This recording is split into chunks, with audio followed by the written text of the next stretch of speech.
Hello, this is Bunting, and my mic is in my shirt. Today we're going to be looking at the familiar sine compression bass with an added layer of complexity in the styles of Bricksquash, Jade Cicada, and even myself, all using Vital.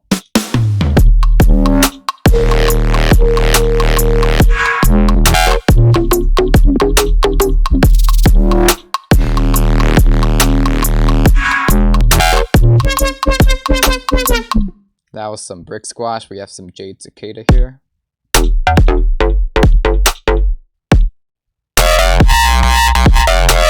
And last but not least, myself. And my new tune, Flux. As always, if you want to gain instant access to all the presets as well as the project file in this video, those are all posted on the Patreon with all the other videos too, if you'd like to support me there. That'll be in the description along with this link.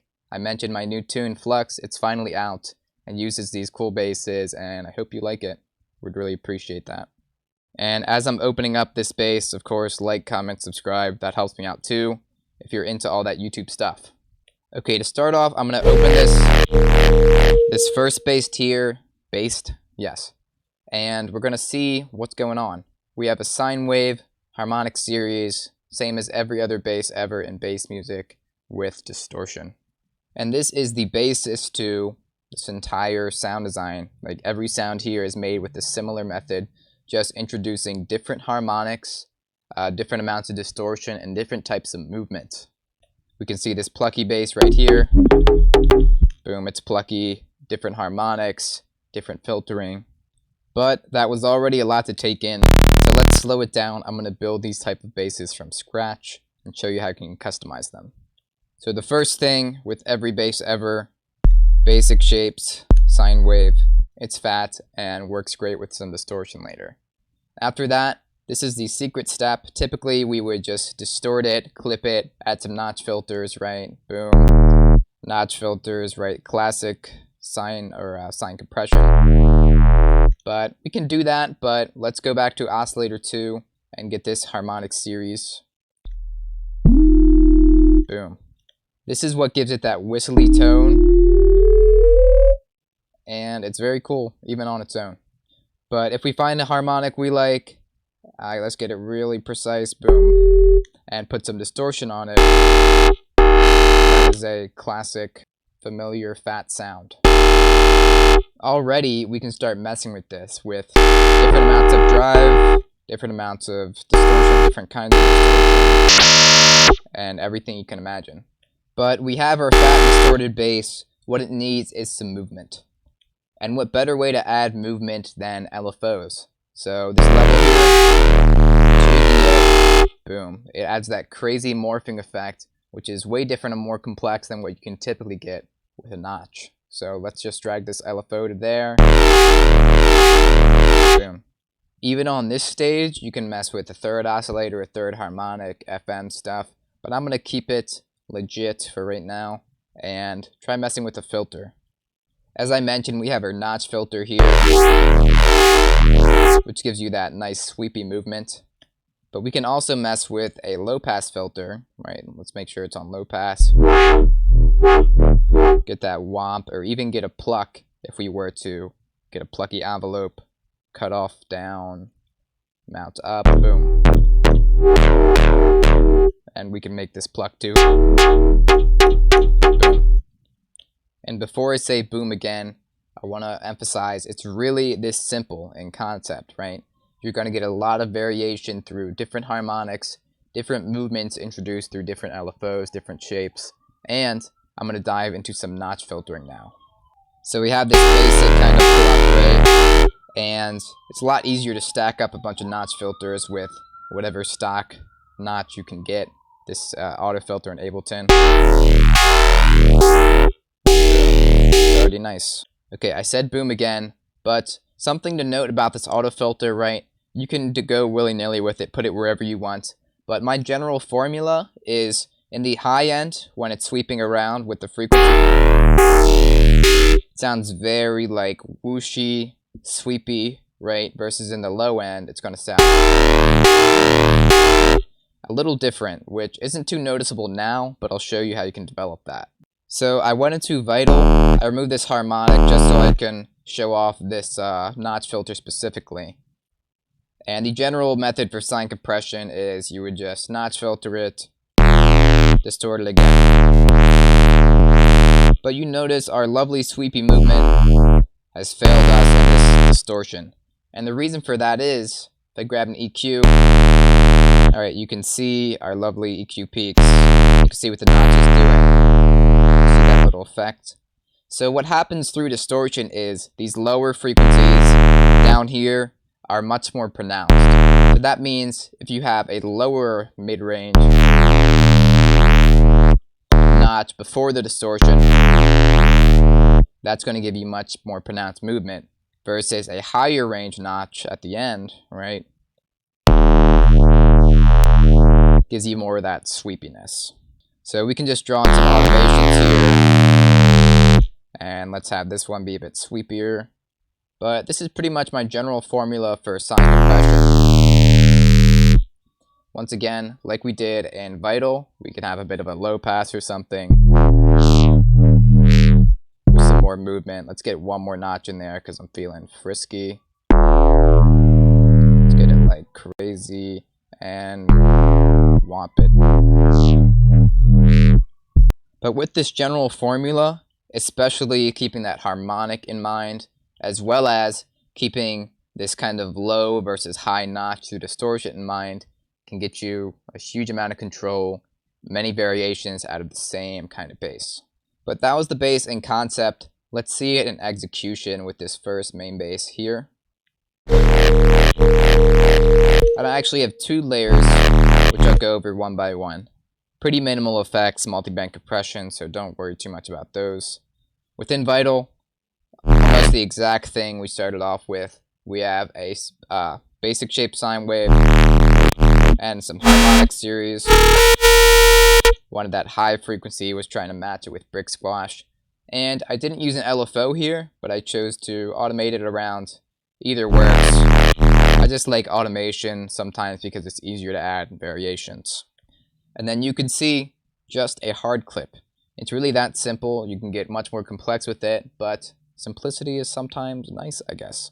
Where this ringy layer comes from is super simple. And I heard Bricksquash do this. Gives me some inspiration for some simple but effective layers. It's the harmonic series. I essentially duplicated this patch, got rid of everything except this main harmonic series. Match it up to the original, although you can select anything. And then effects, I multi-banded it. I don't know why, it didn't really do anything. Some chorus for that little bit of stereo, but this all sucks. Reverb is where it's at. Just to give it that sense of space, that sense of atmosphere, and it just makes it sound a bit less dry, which is pretty nice. Altogether, a gritty, whistly beauty with a bit of a variation here. We can play it through. Oop, the variation didn't even work. And all this variation is this wave position, this wavetable position moving. So if we go in, what that means is it's this frame here. I have it jump around exactly where I want it. It goes bam, bam. And the same thing on the distorted bass, except, what do you know, it's distorted. That's kind of crazy. Let's just see it. Yeah. Goes down here. Goes up here. Wow. Okay. For the rest of our arrangement, let's cover this little fill here. You'll notice some similarities in the sound already. In Vital, what do you know? I mean, I'm not going to say what do you know because you already know it's harmonic series, right? Looks kind of complex, but don't be afraid. I can break it down. Harmonic series, distortion, tiniest bit of reverb, which didn't do a whole lot. But let's see it. Harmonic series, I mess with the level. You know, you can get it more or less prominent, more or less movement. You see it? And the distortion is what's giving it this different character. With hard clip, drive, slam, that's definitely slammed, but something a bit subtler, you can turn down the drive, change it to soft clip. It's that simple. And I had this extra harmonic, which wasn't really doing anything. just a subtle layer to maybe give it a bit more fullness generally. And this noise. What's nice about this noise is everything, right? We can just turn on the noise, it'll look like this, but that's too loud. Level down. Just adds a little bit of more fullness and texture to your sounds. You know, noise is nice just to throw in there. And I decided to filter it through this high pass filter here, sampler, so it sounds nice and crispy in the high end versus too beefy. We want it clean, high end, yeah, beautiful. And the same thing happened with the variation here. All I did was change this oscillator frame position, hitting a different harmonic. Beautiful. And so the icing on the cake is this little reverb throw at the end, which isn't playing for some reason. What happened to him? Okay, because apparently I'm a reverb hater, I turned it off. But yeah, the slightest amount of time with this mix opening gives it that really nice clean echo at the end. Let's hear it again. Amazing. Some more SINE compressions. This one, super simple. I added a bit more OCT, saturation afterwards, which you can do in any DAW. There's OTT, and you can get just any distortion. Same harmonics, different positions. A little bit of a flutter in the oscillator too, and soft clip. I wanted to go a little easier with the distortion, so it didn't get so high-endy. Take that versus, yeah, it's super crispy. I just want a little beefy, and I even went as far to let some of that clean harmonic through the mix to get it even kind of deeper sounding. You know, it's all about that contrast, get some different textures out of your sounds. And I know you think this part sounds crazy right here. And it kind of looks crazy too, but if we go in Vital and see our reverb right there, there he is, he's hanging out. You'll see, same thing, bro. It's the same thing. To get a bit more like high end out of it, you can just boost it up an octave. It's still going to be synced to that harmonic grid, just higher. And I went as far to have a big jump. See, you can have it, but I wanted that little glitch effect, so I have it jumping. You see, it's a sine wave for 1 second, and then before you know it, boom, it's a higher sine wave. And distortion. And that's amazing. And it goes banana. And this little bump is right here in Vital. Same thing. It's all the same thing. I don't need to say that anymore. Someone please stop me. Different harmonic, different levels, different distortion, blah, blah. And for this bass here, I have a little bit more of a wub. You know, I know this is about the SINE compression-y side of things, but sometimes just don't SINE compress. It's that simple. And we have a wub. Oh, never mind. There actually is a bit. I lied to you. And I took it upon myself. Yes, thank you, for having this LFO, automating this drive here. Makes it a bit more slammed over time. Gives it a bit of that wubby movement. I didn't go with the low pass, but if you really want a wub, there, you get a wub. Now, you don't care about the fills. I know. You're waiting for this fat pluck. And this has a few more interesting things going on in the effects. But let's just open it up and see what's in. Once again, different harmonics, right? I have this lower harmonic, giving it more of that fatness, right? And this higher one, giving it more of that highness, right? You know, it's nice, especially through less amounts of distortion, to have multiple harmonics going, because that'll help fill out the sound where the distortion won't. And effect-wise, if we turn these off real quick, you'll see the classic distortion.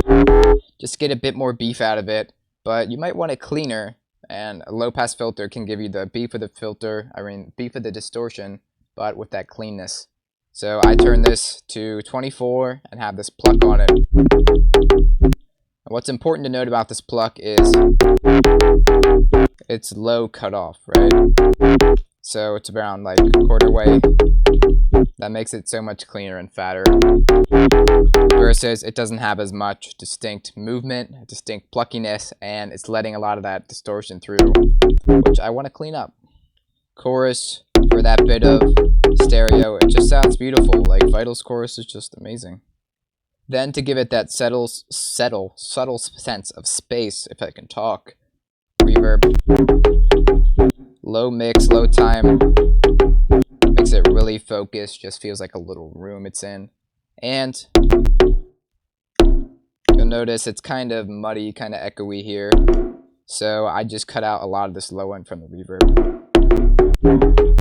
Makes it cleaner. I have this pitch wheel moving around. You can mess with this pitch wheel here. It's amazing. And change the bend amount, you know, how much this pitch wheel is going to bend. Like an octave versus like nothing at all, if you're into that. But they're all valid. And for some added complexity, I went into this oscillator or envelope attack and increased it. So instead of plucking, it wubs. A pluck being just a quick attack and a wub being slow attack. You know, it's opening up. And then we have this little kind of variation from the pluck. And this one, I'm sorry guys, as a treat, I grabbed myself a saw wave, if it ever opens. Okay, yes, a saw wave. Same thing going on. In fact, I think I duplicated it over. I decided to open this filter a little more, let a bit more high end through, and this saw wave. So I just grabbed a basic shapes, saw wave. And to get that harmonic feel, you're able to just use the sync mode, twist it way up. And generally, it's not going to be perfectly tuned to harmonics unless you are making sure these little ends aren't like kind of clippy and looking weird. It'll sound cleaner that way. Okay, on to the Jade stuff for all you Jade fans out there. And what do you know? He's doing the same thing. In Vital. Well, not in Vital. I'm just saying like I'm opening Vital. I think he uses like some wavetable, Ableton, blah, blah, which pretty much has these shapes, you know, these sine waves layered with harmonics. So you can look at Ableton's wavetable here and grab that wavetable if, yeah, the computer doesn't want to, but you can do it. Okay, so harmonic series, sine wave, we've been here a million times. One thing I forgot to mention, it'll sound different every time it hits unless this is down. And multiband compression, blah, blah, blah. Let me affect them off. Cool whistly sound, but compression makes it pluck sound a bit more full in a sense. Distortion makes it fat, but now it's too fat. Please help. Filter is here to the rescue.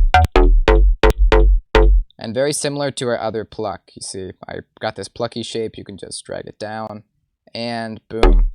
Effect with how much it's affecting. Even oh, Jesus.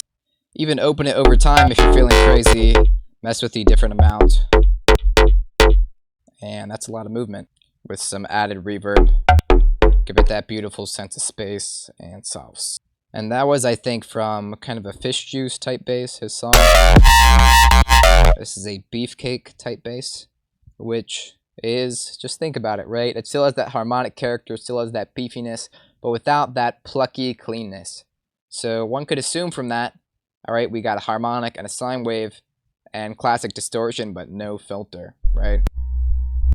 Because we want the full spectrum beef with an added LFO on this harmonic series, giving it that movement. And really, just make sure you select the right harmonic if you really want to match these basses, right? But one thing to note is something Jade Cicada does, and this adds to his movement, is you kind of add spaces between his notes. So if you listen closely, kind of has an added bit of groove.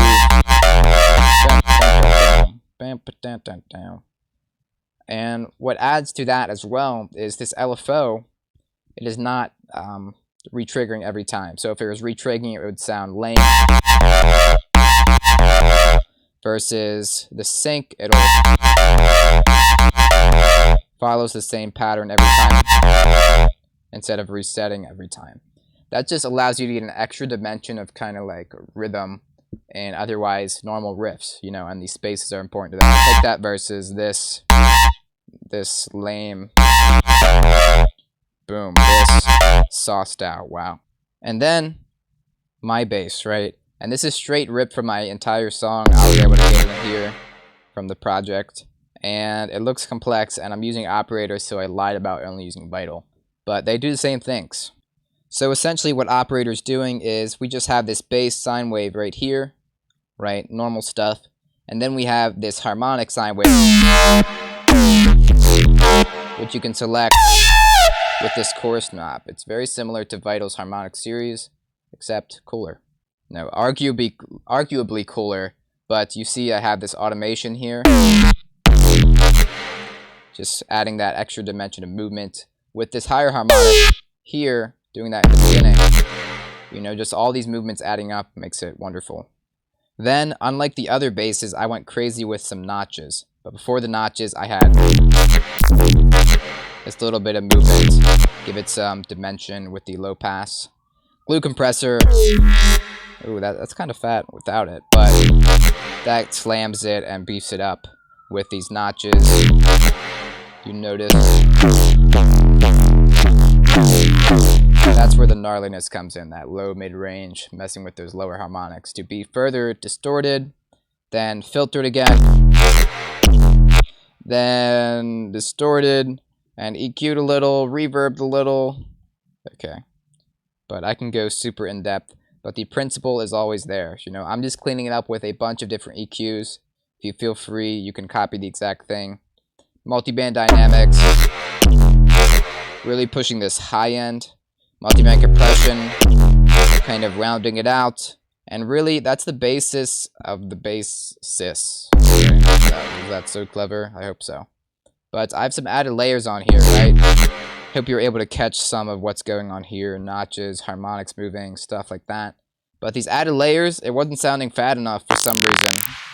So I pretty much took this exact thing, this exact patch, duplicated it, got rid of everything except the saw wave, and I bandpassed it instead of notching it, low passing it, just so it stays clean in its own kind of lane, beefs up the high end, adds some extra texture to it. Very subtle, but I really was craving more texture from it. And then some white noise on it. This is literally just white noise, you know, but when you combine them all together, and I had some added processing on top, adds just a bit more grit and fullness, which I was really looking for out of the bass.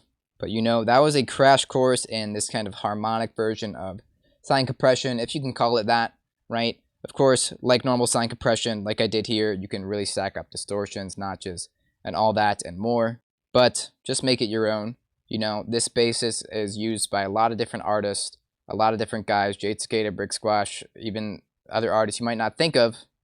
They all use these similar techniques, but are able to get so many interesting different results out of them, and it's amazing.